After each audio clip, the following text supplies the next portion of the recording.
तो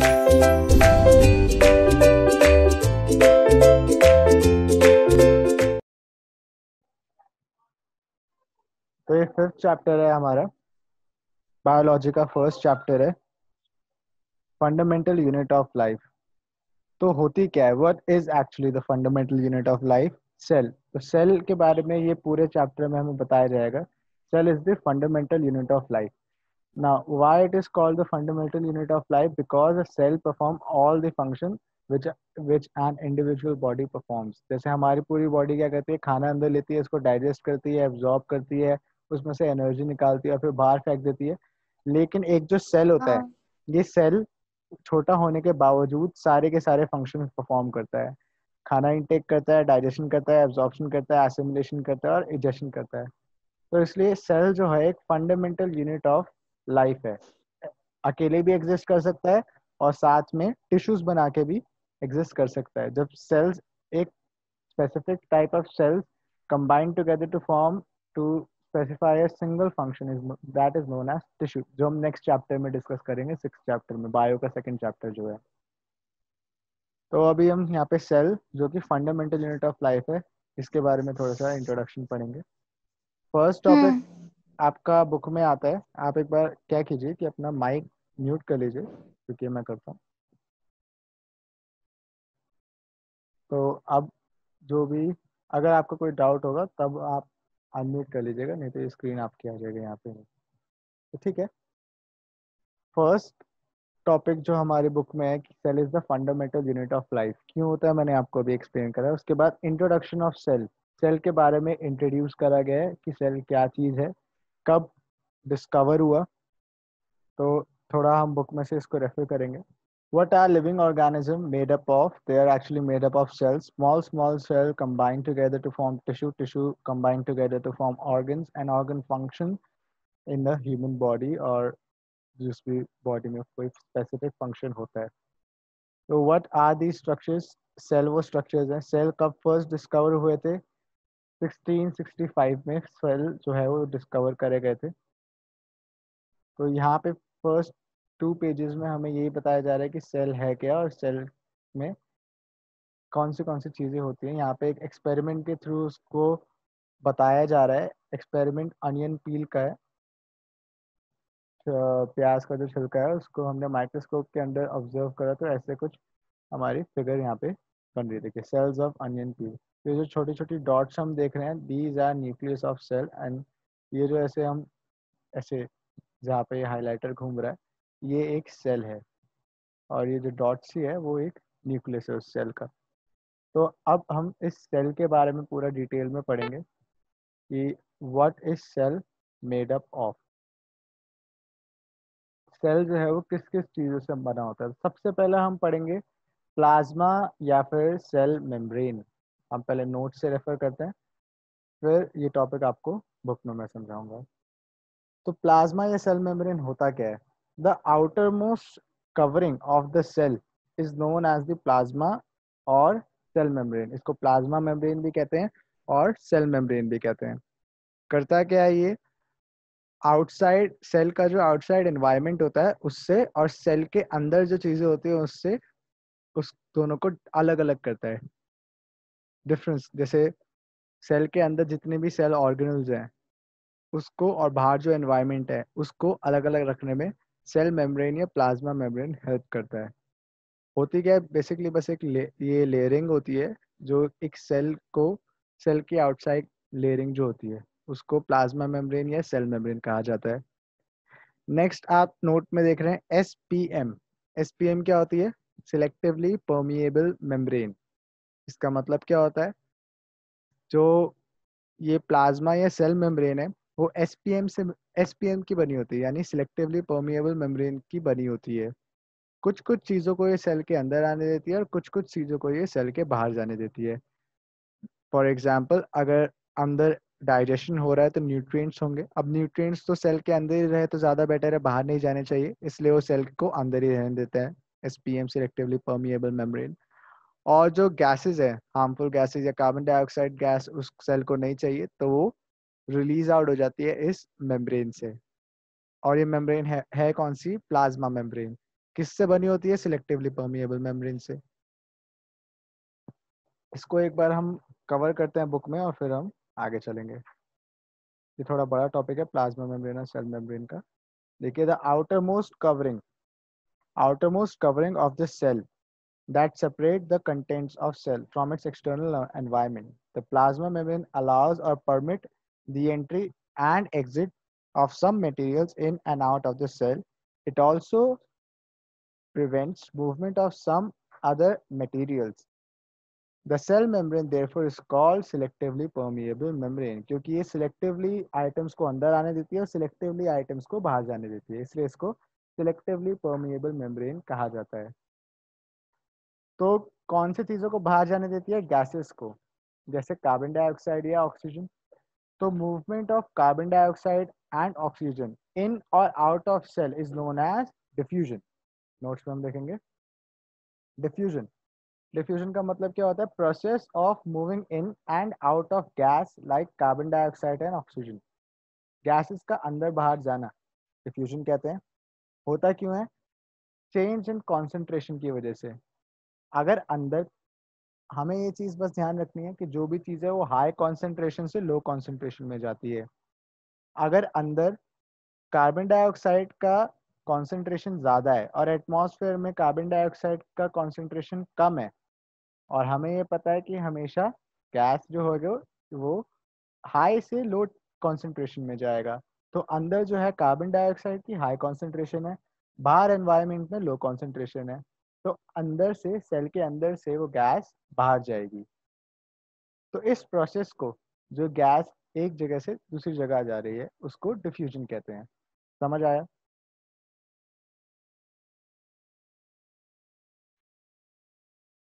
नेक्स्ट, अब इस डिफ्यूजन की तरह एक और चीज़ हमारी होती है, जैसे अभी एक्सचेंज ऑफ गैस के बारे में पढ़ा, वैसे ही एक्सचेंज ऑफ वाटर भी होता है, या movement of water in and out, उसको हम कहते हैं ऑस्मोसिस। ऑस्मोसिस प्रोसेस, ये भी चेंज इन कॉन्सेंट्रेशन की वजह से होता है। एक जगह पे वाटर का ज़्यादा कॉन्सेंट्रेशन है, एक दूसरी जगह पे वाटर का कम कॉन्सेंट्रेशन है, तो हाई कॉन्सेंट्रेशन से हमेशा लो कॉन्सेंट्रेशन में जाएगा। तो movement of water in and out is known as osmosis process. ये सारे के सारे फंडामेंटल किस पे डिपेंड करते हैं? कॉन्सेंट्रेशन के ऊपर। ज़्यादा कॉन्सेंट्रेशन और कम कॉन्सेंट्रेशन, इसके ऊपर सारी चीज़ें डिपेंड करती हैं। अब इसके हिसाब से हमारे पास 3 टाइप ऑफ सॉल्यूशंस आते हैं, जो हम बुक में देखेंगे। ये देखिए, ये 3 टाइप के सॉल्यूशंस हमारे पास आते हैं: हाइपोटोनिक, आइसोटोनिक और hypertonic. Isotonic, hypotonic, isotonic and hypertonic. अब इनमें डिफरेंस क्या है? हम सिर्फ इसके कॉन्सेंट्रेशन के हिसाब से समझेंगे तो मूवमेंट हमें खुद पता चल जाएगा। देखिए, जैसे अगर हम फर्स्ट की बात करें, हाइपोटोनिक। हाइपोटोनिक में क्या होता है? सराउंडिंग में जो कॉन्सेंट्रेशन है वो हाई होती है और सेल की जो कॉन्सेंट्रेशन है वो लो होती है। देखिएगा ध्यान से, हाइपोटोनिक, सराउंडिंग हाई और सेल लो। इसका मतलब क्या हुआ कि सराउंडिंग में ज़्यादा कॉन्सेंट्रेशन है और सेल के अंदर कम कॉन्सेंट्रेशन है। तो मूवमेंट कहाँ से कहाँ होगा, आप बताइए, अनम्यूट करके बताइए। सर क्या? अभी यहाँ पे मैंने आपको बताया कि हमेशा जो मूवमेंट होती है वो हाई टू लो होती है। तो हम्म। अभी सराउंडिंग में हाई है, अगर हम हाइपरटोनिक की बात करें तो सराउंडिंग में हाई कॉन्सेंट्रेशन है और सेल के अंदर लो कॉन्सेंट्रेशन है। तो मूवमेंट कहाँ से कहाँ होगी? सराउंडिंग से सेल के अंदर। हाँ। वाटर की जो मूवमेंट होगी वो सराउंडिंग से सेल के अंदर होगी। क्यों होगी? क्योंकि सराउंडिंग में हाई कॉन्सेंट्रेशन है और सेल के अंदर हम्म। लो कॉन्सेंट्रेशन है। तो इसलिए जो वाटर की मूवमेंट है वो बाहर से अंदर आ जाती है, तो सेल जो है वो स्वेल हो जाता है। पानी अगर किसी चीज़ के अंदर भरेगा तो वो फूल जाएगा ना, तो इसलिए सेल जो है वो फूल जाता है। क्योंकि हाइपरटोनिक के अंदर 3 टाइप ऑफ सॉल्यूशंस अभी हम देख रहे हैं, उसमें फर्स्ट है हाइपरटोनिक। उसमें बाहर की जो वाटर है उसमें हाई कॉन्सेंट्रेशन होती है, तो सेल के अंदर आ जाता है, तो सेल जो है वो स्वेल हो जाता है, यानी फूल जाता है। नेक्स्ट टाइप है आइसोटोनिक। इसमें क्या होता है? सराउंडिंग और सेल अंदर की कॉन्सेंट्रेशन सेम रहती है, वाटर की जो कॉन्सेंट्रेशन है सेल के अंदर और हम्म सेल के बाहर दोनों में सेम रहती है। तो इसलिए हम्म ना तो सेल छोटा होता है और ना ही सेल बड़ा होता है, उसका सेम साइज रहता है सेल का। लास्ट आता है हमारे पास हाइपरटोनिक। हाइपरटोनिक में क्या होता है, सराउंडिंग में लो होती है और सेल के अंदर हाई होती है। तो अब मूवमेंट कहाँ से कहाँ होगी, सेल के अंदर हाई है सराउंडिंग में लो है, तो मूवमेंट कहाँ से कहाँ होगी, हम्म हाई से लो मतलब सेल सेल से से सराउंडिंग में। सराउंडिंग में। यानी सेल के अंदर का जो पानी है वो सराउंडिंग में चला जाएगा। तो सेल क्या हो जाएगा, अब सेल के अंदर का पानी बाहर जा रहा है तो सेल फूलेगा या फिर पिचकेगा, आ, पिचकेगा। पिचकेगा ना। तो सेल सेल जो है यहाँ पे श्रिंक हो हम्म जाता है, सेल वुड श्रिंक हाइपरटोनिक के केस में। ये तीन याद करने इंपॉर्टेंट है एग्जाम पॉइंट ऑफ व्यू से। हाइपोटोनिक का मतलब है कि surrounding high and cell low, then the cell will swell. Swell मतलब फूल हम्म जाएगा। आइसोटोनिक में दोनों का जो कॉन्सेंट्रेशन है वो इक्वल है, तो इसलिए सराउंड जो सेल है वो सेम साइज का रहेगा। उसके बाद हाइपोटोनिक में सराउंडिंग में लो कॉन्सेंट्रेशन है, सेल में हाई कॉन्सेंट्रेशन है, तो सेल जो है वो श्रिंक कर जाएगा यानी कि पिचक जाएगा हिंदी में बोले तो। अब हम्म इसको अगर हम एक बार बुक में रीड करें, देखिए, first, if the medium surrounding a cell has high water concentration than the cell, meaning the outside solution is very dilute, the cell will gain water by osmosis.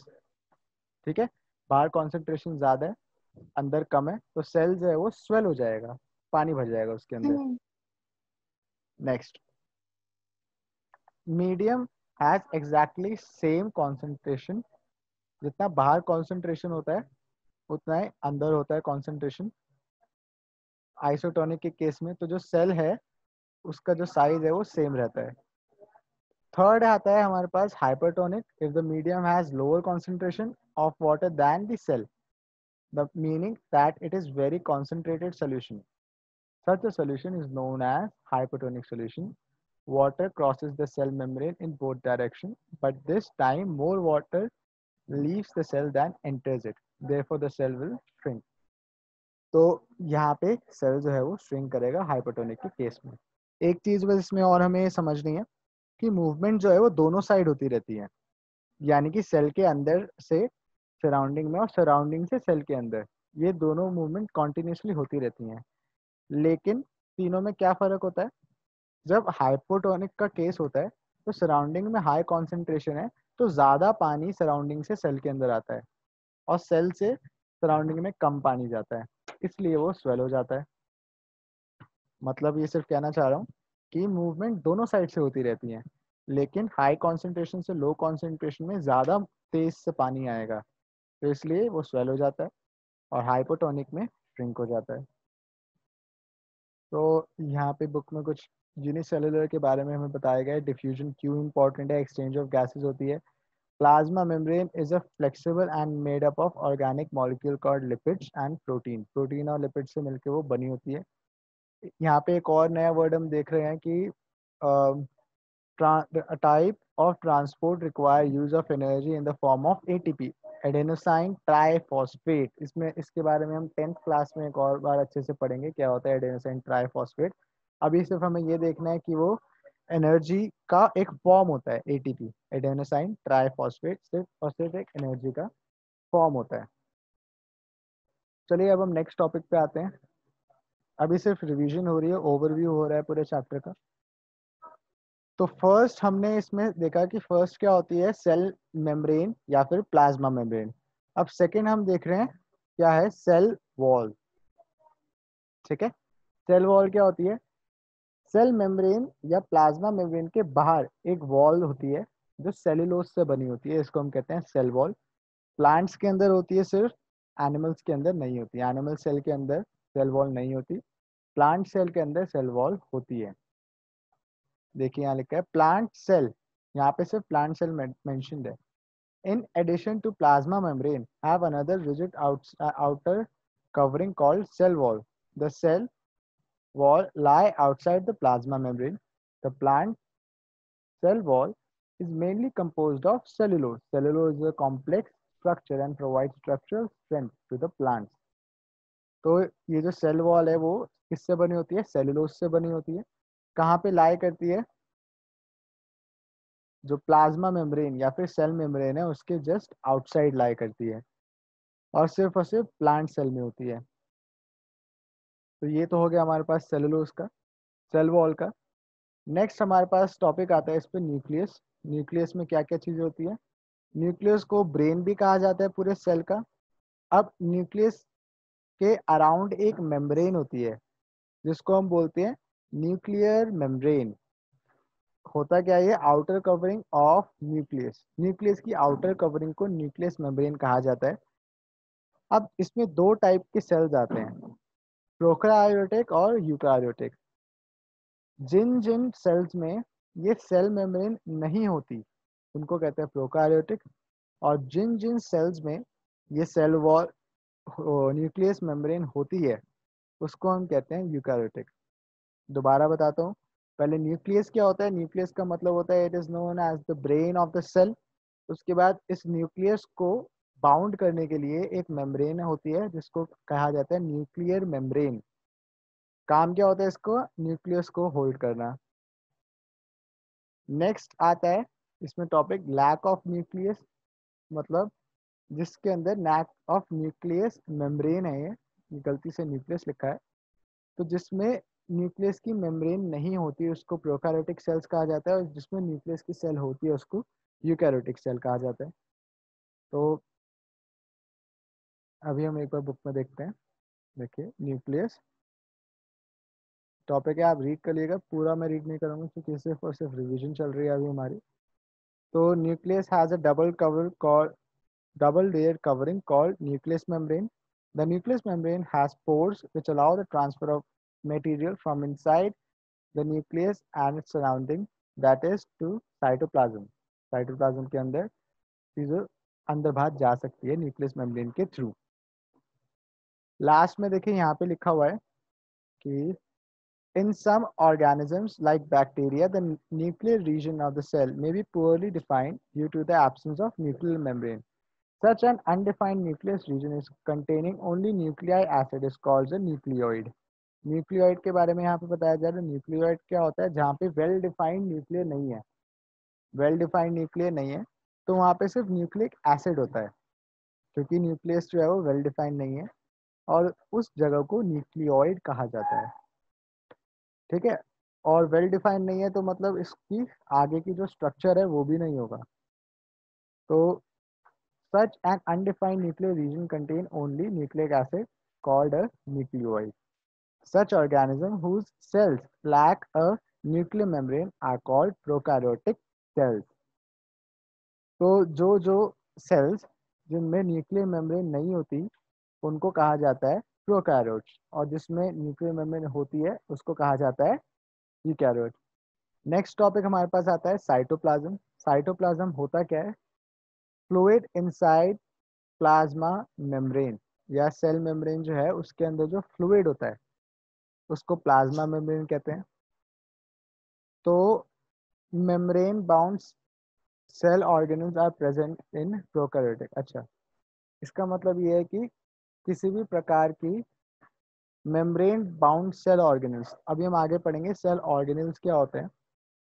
तो उन सेल ऑर्गेनल्स में membrane होती नहीं है prokaryotic cells में। अभी हमने क्या देखा कि प्रोकैरियोटिक सेल्स यहाँ ऊपर हमने देखा था, उसमें प्रोकैरियोटिक सेल्स में न्यूक्लियस मेम्ब्रेन नहीं होती, न्यूक्लियर मेम्ब्रेन नहीं होती।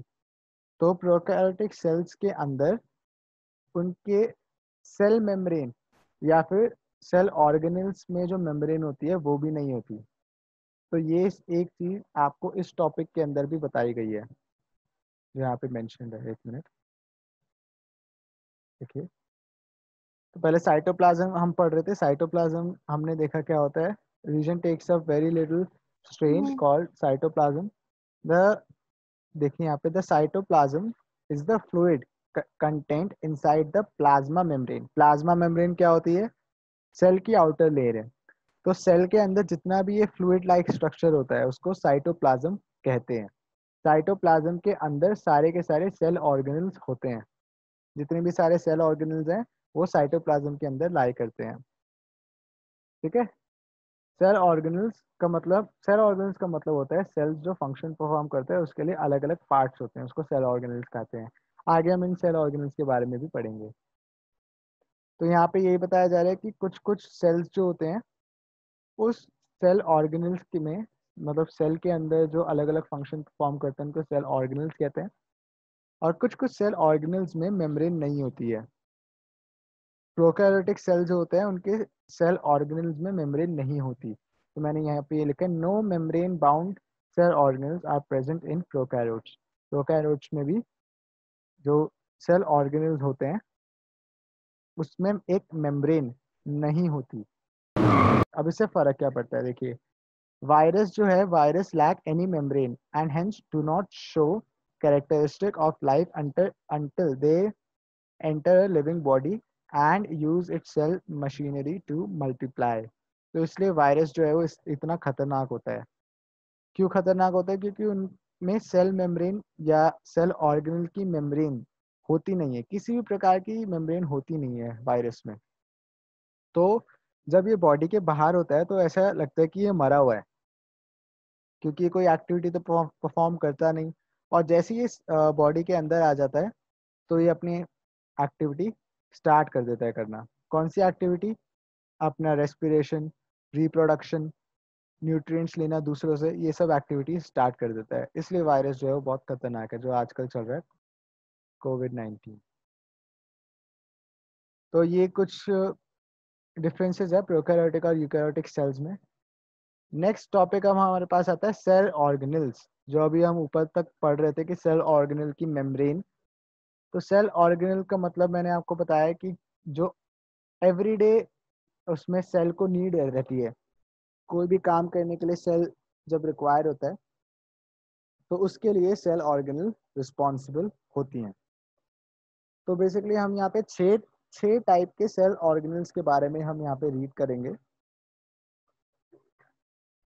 तो एक एक करके हम स्टार्ट करते हैं। सबसे फर्स्ट है एंडोप्लाज्मिक रेटिकुलम। अब इसके बारे में मैंने कुछ लिखा नहीं है, सिर्फ मैं एक्सप्लेन करूंगा बुक में से थोड़ा रीड करके। तो एंडोप्लाज्मिक रेटिकुलम होता क्या है? दो टाइप के एंडोप्लाज्मिक रेटिकुलम होते हैं, रफ एंडोप्लाज्मिक रेटिकुलम और smooth endoplasmic reticulum. Rough endoplasmic reticulum क्या करते हैं? प्रोटीन्स को सिंथेसाइज करते हैं। और स्मूथ एंडोप्लाज्मिक रेटिकुलम जो है वो लिपिड या फैट को सिंथेसाइज करते हैं। अब इनका नाम ऐसे क्यों हुआ? जो रफ एंडोप्लाज्मिक रेटिकुलम होता है उसकी सरफेस के ऊपर राइबोसोम्स होते हैं। राइबोसोम्स थोड़े रॉड लाइक स्ट्रक्चर्स होते हैं, और राइबोसोम्स करते क्या है? प्रोटीन को सिंथेसाइज करते हैं। ठीक है, इसलिए RER यानी कि रफ एंडोप्लाज्मिक रेटिकुलम क्या करता है? प्रोटीन को सिंथेसाइज। और SER यानी कि स्मूथ एंडोप्लाज्मिक रेटिकुलम क्या करता है? लिपिड्स या फैट को सिंथेसाइज। तो एंडोप्लाज्मिक रेटिकुलम का काम क्या हुआ? फैट और प्रोटीन को और लिपिड्स को सिंथेसाइज करना। तो the ER function both as a passageway for intercellular transport and as manufacturing surface। तो एंडोप्लाज्मिक रेटिकुलम एक पैसेज की तरह भी वर्क करता है प्रोवाइड कराने के लिए। नेक्स्ट हमारे पास सेल ऑर्गेनल आता है गोल्जी apparatus। देखिए, अब गोल्जी apparatus क्या होता है? Golgi apparatus consist of stack of membrane bound vessels that function in storage, modification and packaging of substance manufacturing in the cell. यानी कि सेल जो गोल्जी apparatus है किस किस चीज़ों के लिए वर्क करता है? स्टोरेज में, मॉडिफिकेशन में, और packaging of substances manufactured in the cell. खाना या जो भी न्यूट्रिएंट सेल बनाता है उसको स्टोर करने में कैसे हेल्प करता है? उसकी अलग अलग स्टैक्स होती हैं या अलग अलग लेयर्स होती हैं गोल्जी apparatus की। तो जो भी ER में सिंथेसाइज होता है अलग अलग जगह पहुंचाने का काम उसका गोल्जी apparatus का होता है। ठीक है, फंक्शन क्या हुआ? गोल्जी apparatus के 3 फंक्शन हुए। सबसे पहला स्टोरेज करेगा, उसके बाद मॉडिफाई करेगा यानी कि कुछ एडिशन और सब्ट्रैक्शन, और उसके बाद दूसरी जगह पे पहुंचा देगा। पैकेजिंग का काम रहता है गोल्जी apparatus का। नेक्स्ट हमारे पास आता है लाइसोसोम्स।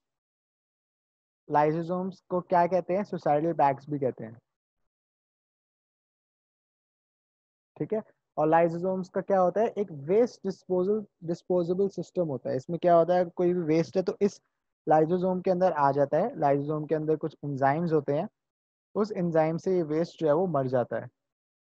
तो काफ़ी पावरफुल एंजाइम्स होते हैं लाइसोसोम्स को। अभी हम ये लाइसोसोम्स पढ़ रहे हैं। लाइसोसोम्स को सुसाइडल बैग्स भी कहा जाता है। क्यों? क्योंकि अगर ये लाइसोसोम जो है वो ब्रेक हो गया तो सारे का सारा जो एंजाइम है वो पूरे सेल में फैल जाता है और सेल जो है वो फिर मर जाता है। क्यों? क्योंकि वो जो एंजाइम है वो सेल को ही डाइजेस्ट कर लेता है। वेस्ट डिस्पोजेबल, आप इसको सिस्टम समझ सकते हैं पूरे सेल का। यानी जो भी उसको वेस्ट है वो इस लाइसोसोम के अंदर उसको रख देता है। लाइसोसोम के पास एक एंजाइम है जिससे वो सब चीज़ों को डाइजेस्ट कर लेता है या ख़त्म कर लेता है। तो उस वेस्ट को ऐसे ख़त्म कर देता है। और उसके बाद अगर ये फट गया, मान लेते हैं कोई फिजिकल डैमेज हो गया और इसके अंदर वाला एंजाइम पूरे सेल में फैल गया, तो फिर क्या होगा? सेल भी मर जाएगा। तो इसलिए इसको सुसाइडल बैग्स भी कहा जाता है लाइसोसोम्स को। नेक्स्ट हमारे पास टॉपिक आता है माइटोकॉन्ड्रिया का। माइटोकॉन्ड्रिया को हम पावर हाउस भी कहते हैं सेल का। देखिए, mitochondria are also known as powerhouse of the cell. The energy required for various chemical activities needed for the life is released by mitochondria in the form of ATP, adenosine triphosphate molecules. तो किसी भी काम के लिए किसी को भी energy चाहिए तो वो माइटोकॉन्ड्रिया सप्लाई करता है। इसलिए इसको पावर हाउस कहा जाता है पूरे सेल का। एनर्जी किस फॉर्म में सप्लाई करता है? एटीपी के फॉर्म में। एटीपी के फुल फॉर्म एडेनोसाइन ट्राइफॉस्फेट। क्या फंक्शन है, क्या नहीं हो, कैसे बनता है, ये सब हम 10th में समझेंगे। एडीपी के अंदर हम एक और फॉस्फेट डाल देते हैं तो एटीपी बन जाता है। यानी कि एडेनोसाइन डाइफॉस्फेट के अंदर जब हम फॉस्फेट का रिएक्शन कराते हैं तब एडेनोसाइन ट्राइफॉस्फेट बन जाता है। इस सब से अभी आपको कोई लेने देने नहीं है। नेक्स्ट आता है प्लास्टिड्स। प्लास्टिड में दो चीजें होती हैं, एक तो होता है क्रोमोप्लास्ट और दूसरा होता है न्यूक्लियोप्लास्ट। इनके फंक्शन क्या होते हैं? क्रोमोप्लास्ट के अंदर क्लोरोफिल होता है, तो क्लोरोफिल क्या करता है? फोटोसिंथेसिस में हेल्प करता है, ठीक है। और न्यूक्लियोप्लास्ट का एक ही फंक्शन रहता है कि वो स्टोरेज में हेल्प करता है। कोई भी अगर न्यूट्रिशन है या कोई भी चीज़ है उसको स्टोर करने में हेल्प करता है। तो प्लास्टिक में दो चीज़ें हैं, क्रोमोप्लास्ट और न्यूक्लियोप्लास्ट। फंक्शन क्या है? क्रोमोप्लास्ट के अंदर एक पिगमेंट होता है क्लोरोफिल। क्लोरोफिल का काम क्या होता है? सनलाइट की जो यूवी रेज आ रही है उसको केमिकल एनर्जी में चेंज कर देना, ये क्लोरोफिल का काम होता है। फोटोसिंथेसिस में बेसिकली हेल्प करता है। न्यूक्लियोप्लास्ट का काम क्या होता है कि वो स्टोरेज में हेल्प करता है। कोई भी चीज़ है तो उसको स्टोर करने में हेल्प करता है। नेक्स्ट और लास्ट टॉपिक हमारा इसमें आता है वैक्यूल्स। वैक्यूल्स का मतलब आप ये समझ सकते हैं कि खाली जगह है जिसमें हम कोई भी चीज़ को रख सके। तो वैक्यूल्स आर स्टोरेज सैक। कोई सामान को इकट्ठा करने के लिए कोई जगह चाहिए तो वैक्यूल्स वो जगह प्रोवाइड करते हैं। आप अपने ये भी समझ सकते हैं तो घर में अलमारी रहती है, सामान होता है उसके अंदर, तो वैक्यूल्स भी उसी की तरह है। तो vacuoles are the storage sac for solid or liquid contents. Vacuoles are small size in animal cell, while plant cell have very large vacuoles. The central vacuole of some plant may occupy 50 to 90% of cell volume. पूरे cell का 50 से 90% भी vacuole हो सकता है। तो ये vacuole का पढ़ के हमारे यहाँ पे चैप्टर खत्म होता है। ओवरव्यू हमारे यहाँ पे खत्म होती है। व्हाट यू हैव लर्नड आप एक बार पढ़ लीजिएगा क्या क्या हमने पढ़ा है। तो बेसिकली ये फर्स्ट चैप्टर है आपका बायोलॉजी का, फंडामेंटल यूनिट ऑफ लाइफ। इसमें हमने ये सारी चीज़ें पढ़ी हैं, सेल के बारे में, सेल के फंक्शंस के बारे में, सेल के ऑर्गेनल्स के बारे में।